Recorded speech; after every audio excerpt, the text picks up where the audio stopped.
Welcome to episode 46 of the Woodwind Doubling Channel, and today we're going to talk about how to get started on bassoon in hopefully a cost-effective manner. I'm on my way out to Stratford for another matinee performance of Guys and Dolls today on my book there, the Read 5 book with bassoon, bass clarinet, baritone sax. And I had some feedback, questions in the comments, as I so often ask everybody to do on the channel, regarding getting started on bassoon and how to cost-effectively do it. Obviously, we always want to get the most bang for our buck that we can with any instrument purchase. But some instruments you're going to have to maybe put in a little more, do a little more legwork, do a little more research, so that you're really getting something that's going to serve you well in the long run. Now, oftentimes people advocate buying some sort of a student instrument to learn on and then upgrading later. With bassoons, I think this is largely a waste of money. What you need to do is get something that's going to be good for your purposes right from the get-go. So rather than buying a cheap student instrument and then going to say like an intermediate grade or professional instrument later on, you want to buy like a decent, solid, either high-end student or intermediate instrument. Now, some people may say, well, yeah, but you need a professional bassoon to play professional shows. No, you don't really. In fact, Fox's bassoons are divided into the actual Fox line. That's their top-end models. And the Renard bassoons, which were ostensibly their student model instruments.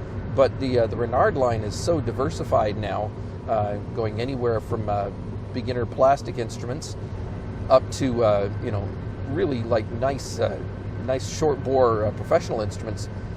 You'll see those used in professional situations quite a lot. Basically, I have a pretty full confidence in just about anything that Fox makes under either the Fox name or the Renard name to use it professionally. I would unhesitatingly use any bassoon they made, even the short reach student model. You could play that, no problem at all. So let's kind of do a little bit of an overview of what you want to get out of a bassoon first of all. Okay, so for playing on shows, we're not talking about extremes of range, really. I don't know that I've ever seen anything in a show book above a top C in the bassoon. Now, certainly, I generally prefer to have a bassoon that's keyed up to a high D at least. Mine's keyed to a high D. I can play an E flat on it. I've never actually had to. Things you do want, you want to make sure that you've got a whisper lock of some type. Now, whether that's a left-hand or right-hand whisper lock, there's so many variations on it. Bassoon is one of those instruments that has kind of non-standardized keywork. In fact, if you ordered a brand new top-end professional bassoon from either Fox or Heckel, you could specify just about any kind of special keywork that you want on it. There's an amazing myriad of different things. However, the standard bassoon keywork, as you'll see from just about any student instrument, will get you where you need to go. A lot of people are concerned about things like rollers as well. I've had bassoons with rollers all over the thumb keys, and it really didn't make enough of a difference. You kind of get used to having rollers or not having them. Most of us who have instruments without rollers, there's a couple little tricks that we use up our sleeve, like making sure that our skin's not dry and grabbing. They often use the same tricks that clarinet players would use for sliding, where you take your little finger, rub it up the side of your nose just to get a little bit of nose grease on it so you can slide around the keys. You do the same thing in bassoon, but you do it with your thumb. So you can slide around the big pancake key on the right hand. That's the low E, and on either side of it you've got the F sharp key and the B flat key, and those are used quite frequently, and you've got to get used to sliding around them. So to me, rollers doesn't matter. In fact, I think on some bassoons the rollers can impede your progress and potentially make a little bit more noise. If you happen to find a nice deal on an instrument that's got rollers and it feels good to you, don't worry about it. Go for it. So in terms of makes that I'd suggest looking at for someone getting into playing bassoon, I've had very good luck with bassoons by Fox, either on their Fox name or their Renard name. That's their, like I said, they're ostensibly their student line. Also, for many years I used to play a Kohler bassoon, Now, there's a couple of different varieties of Kohlerts. Some of them were made in Grosslitz, and some of them made in Winnenden. You can usually spot that right up in the logo. It'll actually say where it was made, and also there'll tend to be a maker stamp. You'll see something like made in West Germany, or made in Germany, made in Czechoslovakia, things like that, because of the way the history of that company sort of straddled the borders a little bit. So Kohlerts, generally I've found to be quite good. The other one is Schreibers. Now, Schreibers come in a whole bunch of different variants. Earlier Schreibers are kind of looked down on a little, and oftentimes when you find the Schreibers from the 60s and 70s, they're kind of beat up by now, and they really need a bit of work. Quite often they don't have tubes in the metal tubes that go through to the bore to prevent water from gathering. That's another caution with older Kohlerts too. Some of them will have rubber-lined tone holes, but maybe not metal-lined. And the metal-lined ones with tubes that extend into the bore will prevent water from running into the tone holes. Because of the way that bassoon tone holes are drilled into the bore at an angle, you can have really bad water problems, especially first finger on the left hand. That's a really troublesome one for situations like that. There's strategies to deal with it, but the best way is to pick an instrument that doesn't have that problem in the first place. So Kohlerts, Schreibers, Fox and Renard bassoons, those are reliable go-tos in my books. You will sometimes find some stenciled instruments made for other companies by, say, Schreiber and also by Fox. And those can be good deals. At one time, Kahn was having bassoons made for them. They'd have their wooden ones made by Schreiber, and they had plastic ones made by Fox. Now, if you stumble upon a plastic Fox bassoon that looks suspicious, a plastic bassoon by Kahn that looks suspiciously like a Fox, that'll be because it is. Kahn made this bassoon called the 22R, I believe, and that was basically a Fox 41 with just different logos branded on it. You'll even see the same old classic brown leather cases on those. They can be an absolutely stellar deal. You can sometimes pick those up for a song because people look at the name Kahn, they think, Kahn, they made great saxophones, not so much in everything else. So keep an eye out for those. I've seen them on eBay going for less than $1,000. Now, if you buy a bassoon like that for less than $1,000, factor in that you might have to have it repadded and some other work done on it, maybe replace the bocal. You can get a decent Fox 2C or 3C bocal for a few $100. And overhaul repad, that's going to vary so much from place to place. It might just need a bit of tweaking and things like that. But if you sort of factor in that expected cost, it's still going to be a lot less than buying a brand new one. Last time I looked in Toronto, a brand new Fox 41 or Renard 41, the student model, was going for, I think, about $6,000 Canadian. Now, if you can score a Fox 41 for, say, $1,000 and then put another $1,000 into a vocal and repair work, you're still way ahead of the game.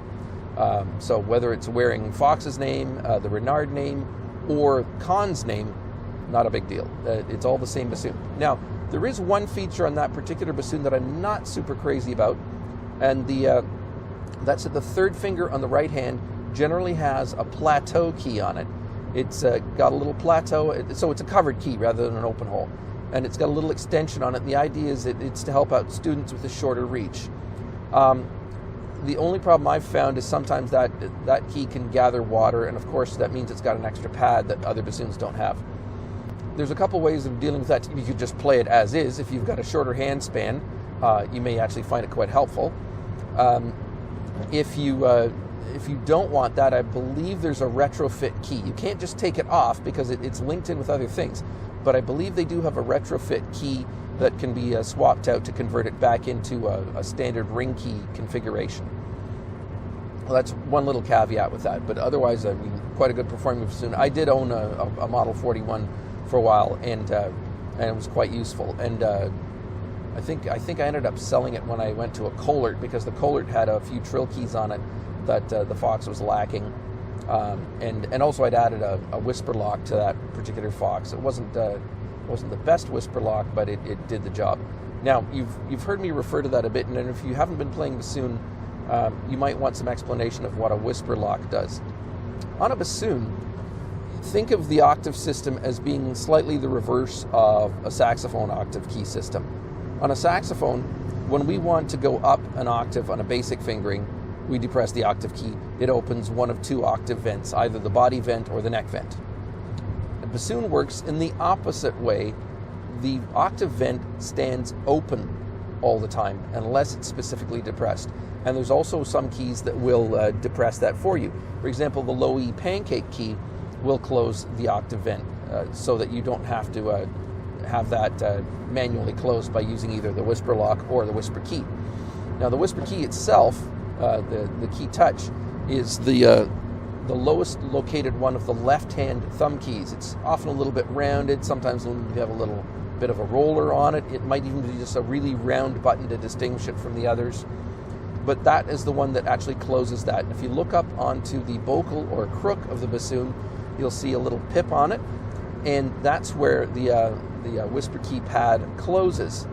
So that actually has to be down from everything from the lowest B flat on the instrument all the way up to the A flat just on the top of the staff in bass clef, and then from the A it's left open. There are other circumstances in which we close it, sometimes to fix up the venting on some other notes and things like that, but that's the general way in which that's used. Now, that's not really the only octave key in a bassoon. If you look at the keys above that, for the A and what they call the C or B key at times, and the D key, those are really octave vents that are placed in the right locations to facilitate those notes coming out. So that thumb gets a lot of moving around, a lot of work to do there.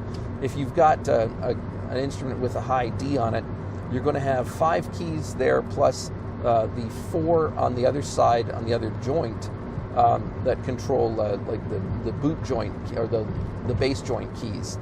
So that thumb's got a lot of stuff to do. The right-hand thumb's got usually minimum 4 keys, sometimes 5 to work there, depending on how it's laid out. So this is why having a whisper key lock can be really important, because if you're jumping around between low bass notes and notes that require the whisper key, for example, I'm thinking like the solo, The Grandfather from Peter and the Wolf, starts on a low B and goes up to an F sharp. Well, if you don't have a whisper lock, you've got to go from that low B, move your thumb over to the whisper key at the same time you're moving your other thumb to the F sharp key. And that's a little bit complicated, especially if you're trying to slur the passage. If you have a whisper lock, you put the lock down, and you just don't have to worry about that right thumb then moving back and forth. It makes a lot of stuff much, much easier. To me, the whisper lock is an essential thing on a bassoon, and I don't understand why they still make some bassoons without it. I think it may be because people have preferences as to whether they have it located at the left hand or the right hand, and what type of lock they want, and they just view it as an option to be added later. Whatever the reason, you need one. If you get a bassoon that doesn't have a whisper lock, the easiest thing to do, in my opinion, is to get one of Fox's right-hand whisper locks added. Apparently they don't make the slide type, I think it's the type 2 anymore. If you can find one of those around, they work really effectively and they're very mechanically simple. I believe they got another one called the type 3, which is a rotary lock. I would probably look at that if I couldn't get the type 2. The type 1 is a simple little plunger. It's usable, but I wouldn't recommend it. And then the getting a left-hand lock added often means a bit of routing in the wing joint, a much more extensive installation. That's why I'm not really a fan of that one retrofitted. If I had a bassoon that already had one of those, I would adapt to it and learn to deal with it, although there's nothing saying that you couldn't actually have whisper locks in both places. Having a right-hand one as well would be quite handy.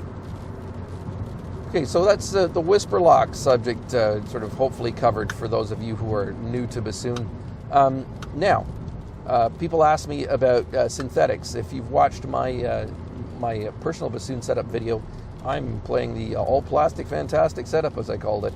It's a Fox Model 3, which is a professional model synthetic instrument, and it's also got the Leger reeds on it. That's the other synthetic part of it. We'll get to reeds in a little while, but In terms of plastic instruments, very low maintenance. You never have to worry about rot in the boot. Never have to worry about temperature problems. I mean, if you're playing in cold temperatures, any bassoon's going to contract, and you're going to have issues with keys binding and things like that. But you're not going to have to worry about things like cracking. Now, it's less of an issue in bassoon, but because it is maple normally, and maple is a wood, and wood can crack, and it can also be porous, and it can leak, and it can rot. So just having a synthetic instrument means much lower maintenance. They can tend to be heavier, but you deal when you get the other conveniences. Now, what I will say is that the only synthetic bassoon that I can recommend at this point is one of Fox's bassoons, whether under the Fox name or the Renard name. They make two professional model synthetic bassoons, the Model 3 and the Model 4. And then in terms of student ones, they have the Renard Model 41 and Model 51. Now, if you're determined to go synthetic, that's the way to go. Those are the four instruments that you want to look at. I've used the 41 and the 3 in pit situations, no problem at all. I've played the Model 3 orchestrally as well, and again, no complaints. Use it for studio work. I use that for everything. I wouldn't recommend any of the other synthetic bassoons that I've seen, any of the other student model things. Stay well away from any of Selmer's Plastic offerings or Linton or anybody else's with a plastic bassoon. You just don't go there. I've never seen one that was set up correctly, was playable in tune. Nothing. So you're either looking at a plastic Fox or Renard, or like I said, the Con Model 22R that was put out for a while, or you're looking at a wood instrument. And that's where things are going to get a little more complicated if you're trying to pick one out, especially if you're looking at a used instrument. Then you want to be talking to a reliable dealer, buying it from someone known to you, or be able to have someone check it out for you. I certainly wouldn't buy a wooden instrument off of eBay. I think that's just fraught with peril. I think if I would do it myself, but I know a lot more about those things, having been in music retail and repair businesses for several years. So that means that you might be just looking around at whatever's available in your area. Bassoons being much scarcer than a lot of other instruments. In the Toronto area, there's maybe one or two bassoons of any type being advertised on, say, Kijiji or Craigslist or any other used services at that time. You want to probably look at some of the larger instrument dealers. Now, even for those of us in Canada, that generally means places like Charles Double Reed in New Hampshire, Midwest in, I think they're in Illinois, or Forests in California. Probably a couple other ones in there, but those are big, well-known ones that tend to carry a lot of bassoon stuff. I'm sure that people will chime in with other recommendations, and I'm happy to post links to those as well if they're businesses that you've had good experiences with. If you peruse their used instrument sections, quite often they'll have a selection of things. They may have some other names in there besides the ones I've gone over already. You may find some other very nicely branded bassoons at reasonable prices. But again, it's a bassoon. You're going to end up spending a fair whack of money unless you get particularly lucky and know what it is that you're looking at. Now, the problem with this is, of course, it sometimes feels like all the expenses are dumped on the guy who plays the low book. Because if you're playing bassoon as a doubler, of necessity, you're going to have to play baritone sax and bass clarinet and B-flat clarinet at a minimum. There's most of the bassoon books that are doubling that I see: baritone sax, bass clarinet, flute as well, occasionally contrabass clarinet. I've also seen bassoon and tenor sax doubling books, so that's another one you probably have to have ready to go. You may even find the occasional book with piccolos and stuff like that, but you can do all right on a decent doubling piccolo for not too much money. It's the baritone sax and bass clarinet that are going to make you gasp with the sticker shock. My thing as a doubler playing fifth book is that the instrument that I feel I'd want to sink the most money into is the baritone sax, followed by the bassoon, and then the bass clarinet. I mean, it's rather quickly followed by the bassoon. I could actually propose a setup for a doubler like that, where the bassoon was the most expensive one. It's quite possible to play shows and things on like a Yamaha YBS 52 or something like that, and you can quite often find those around for a decent price. You get like older, beat up, not so cosmetically nice looking instrument, but you just make sure it's playing really, really well, and that's a working setup there too. So, you know, it depends on how you want to spend your money and where you can get the best deal. There's no one single way of doing this. And to give away a little bit of a secret, because I probably won't sell this bassoon for years anyways, I'm kind of be shooting myself in the foot if I was going to resell it tomorrow. But I actually paid less than $2,000 US for my Fox Model 3. I bought it off of eBay, and it came with no bocal, but in a case. It arrived via mail, by the post, and it got to me in playable condition. And all I had to do was add a bocal and get a handrest for it, and I was ready to go. And fantastic deal. Everything checked out on it. So there can be some deals out there. What I'm seeing most of the time right now is you're probably going to be paying somewhere around $3,000 to $4,000. Well, $2,500 to $4,000 US, and a bit more, depending on the exchange rate in Canadian, for a used Fox, any of the synthetic ones, Model 3s, 4s, 41s, and 51s, as I said. Now, just one caveat on if you're looking at a 51, you see an amazing deal. The 51 is designed as a short reach instrument. If you have small hands, this can be a very handy bassoon, but there are two particular keys that they left off of it to simplify the mechanics on it. One is what they call the sliver key B flat. That's located on your right hand in between the middle and ring fingers. Gives you an optional place to play B flat instead of using your right hand thumb to do that. In practice, not too many people use it. It is handy as a trill, but I know some people have it removed because of spacing and other issues. The other thing that it's missing is the right thumb A flat key. Now, most people again will play the A flat with the right pinky, and it just doesn't really come up as much. I barely ever touch that key, so in a pinch I could do without it. So if you have small hands and you see a deal on a 51, factor in a potential overhaul cost, factor in adding in a whisper lock, and you could actually get yourself a nice little deal for that. And of course, the other thing about bassoons too is you can upgrade things in other ways. There is a part of the bassoon called the U-tube. If you take off the boot cap, that is the little thing underneath that redirects the air upwards into the long joint from the it's the thing that changes the air direction in the boot joint. The boot joint has two bores in it, and this is it's the U-bend at the bottom essentially. So it is possible to upgrade to what they call the professional U-tube, which I gather improves intonation and response.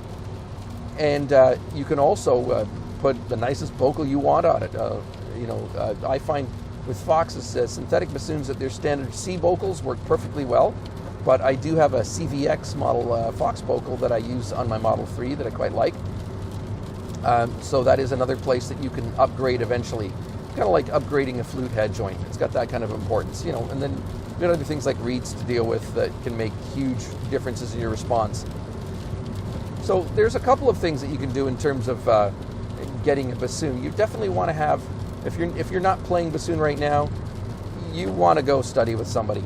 I don't know that I'd recommend to anybody else the path that I took, which was to teach myself how to play it. I had to break some bad habits later on, learn some other little bits of information that bassoonists who start out that way get as a matter of course. There's little, almost secret pieces of knowledge, little secret fingerings and stuff like that as you go along. But if you get yourself any of the Fox or Renard synthetic instruments, you got something pretty solid to rely on. Again, if you get something like, if you're going for a used wood bassoon, take your teacher or take your teacher's recommendation as something to get. Oftentimes, if you go to someone and say, I want to study bassoon and I need to get a hold of an instrument, they might be able to recommend something. Sometimes they might even have something for sale. Who knows? Maybe one of their other students is selling one of their instruments and upgrading to a top-line professional instrument. That's another way you can find something really usable for you. But I definitely say if you're going to start playing bassoon from scratch and you're already playing other woodwinds, get yourself started with a decent teacher. If you can at all, find one where you are, because otherwise it's going to take you way longer. I could have been playing bassoon better and earlier if I'd pursued that path. We've all got our different journeys that we make and different turns that we make in our life. So I can't really complain. I'm making my living playing it right now, so something went right. Now, as far as reeds go, despite the fact that I'm playing synthetics all the time right now, I'd really suggest learning to play on cane first and learning how to adjust cane reeds and things like that first. Even if you don't end up making them, I'd certainly learn how to adjust them, even if it's just sort of setting the opening so that you've got sort of a nice balance between response and power, things like that, and learning how it affects some of the notes in the instrument. Because if I didn't have that particular knowledge, the reed making knowledge that I do now, I don't think I'd be able to make the synthetics work as well as they do. Because you can't just pick one up and go. I found that there's a variance. It's really hard for them to compensate in the manufacturer and turn them out 100% consistently. I do make adjustments to my Leger bassoon reeds. There's a few ways of doing it, and I could get into that in another episode because I think it's a topic all on its own. But suffice it to say, if you're starting out in bassoon, go get some decent cane reeds. If you're going to study with someone, get them to make them for you. Or have, there's some good like off-the-shelf reeds you can get. I know Forrest sells like a myriad of reeds that are ready to go, and I know professional players who've actually used their reeds right out of the box, again with just maybe minor adjustments. I also, I used to sell my own reeds, which a lot of people used. I stopped just because I didn't have time anymore. There's also Miller Marketing, which is where I got all my bassoon reed making stuff to start with. I started out for a while buying some of their select reserve reeds, and I found them to be excellent. And once I found out, okay, I can buy all of the same cane and the same tools and just, essentially do my own version of theirs at home, I put the money into doing that. But I got no hesitation in recommending their reeds. Quite playable. If I got myself a contrabassoon right now, I'd probably just order a bunch of contrabassoon reeds from them rather than bothering with mucking about with anything. At least that is until Leger gets their contrabassoon reed on the market. So reeds-wise, I'd certainly advise that. In terms of instrument supports, most bassoonists that you'll see these days are using a seat strap. Just people who play nothing but bassoon, generally a seat strap, maybe a hand rest, sometimes not even that. The crutch on the instrument, a lot of bassoonists don't use that. If they're using a seat strap and holding the instrument against their body like that, it frees up their right hand a little bit. Now, if you have kind of hyper-flexible joints like I do, you want a little bit of support just to keep you zoned in. I actually use the standard Fox crutch, but I flip it upside down so the bulb of the crutch is in the palm of my right hand. And I find that just keeps it easier, keeps the instrument centered more easily. Now, if you've seen any of my other videos too, you'll notice that I have a leg hook. It goes, it fits onto the boot joint of the bassoon, goes over my right leg, and it's really handy for making fast instrument changes.